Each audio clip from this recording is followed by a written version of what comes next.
हो रही बारिश की वजह से कपास की जो फसल है वो पूरी तरह से चौपट हो गई है।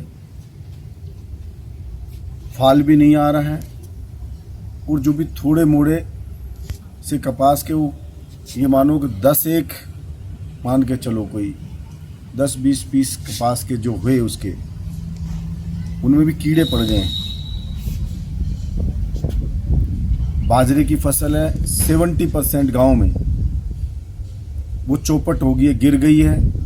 और जो सिट्टा है बाजरे का उसको लगभग आधे को खा लिया है। इसलिए मेरी सरकार से मांग है, भजनलाल सरकार से मांग है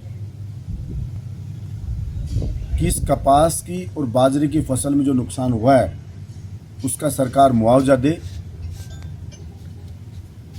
क्योंकि हमारे यहाँ पे कपास की जो फसल है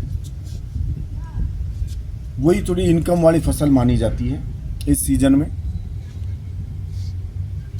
और प्रत्येक किसान थोड़ी बहुत कपास बोता है कि उससे उसे अर्निंग हो जाएगी, अपने बच्चों की फीस भर देगा।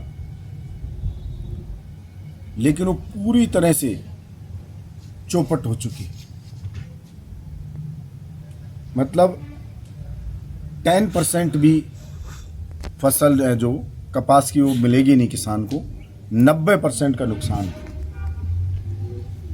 पिछली सरकार में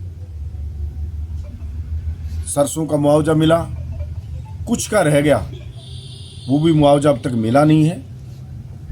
जो 20-25% लोगों का स्वीकृत मुआवजा पड़ा है उसको मुआवजा दें। मंडी के लिए जो पैसे खाते में पड़े हैं 41 करोड़ रुपए हमने स्वीकृत कराए, तो उन किसानों को दें ताकि इस मंडी का विस्तार हो। और अब हम सरकार से ही मांग करेंगे, क्योंकि यहाँ स्थानीय जो जनप्रतिनिधि है वो तो मैं समझता हूँ सिर्फ और सिर्फ स्वयं के लिए जीता है। एक ईंट भी, 1 रुपया भी अभी तक लगाया नहीं है। उद्घाटन पट्टिका लगाता फिर रहा है हमारे द्वारा स्वीकृत कामों की।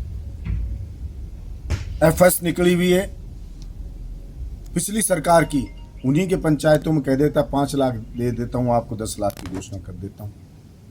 उसने एक ही काम ईमानदारी से किया, लूटपाट का काम किया। दूसरा काम उसने किया पब्लिक को बेइज्जत करने का काम किया, और कोई काम नहीं कर रहा है। इसलिए अब हम भजनलाल जी जो चीफ मिनिस्टर हैं राजस्थान के, उन्हीं से मांग करते हैं कि वो जनता की गुहार को सुने और तुरंत सर्वे करवा के और हमारे यहाँ के लिए किसानों के लिए मुआवजा स्वीकृत करें। धन्यवाद।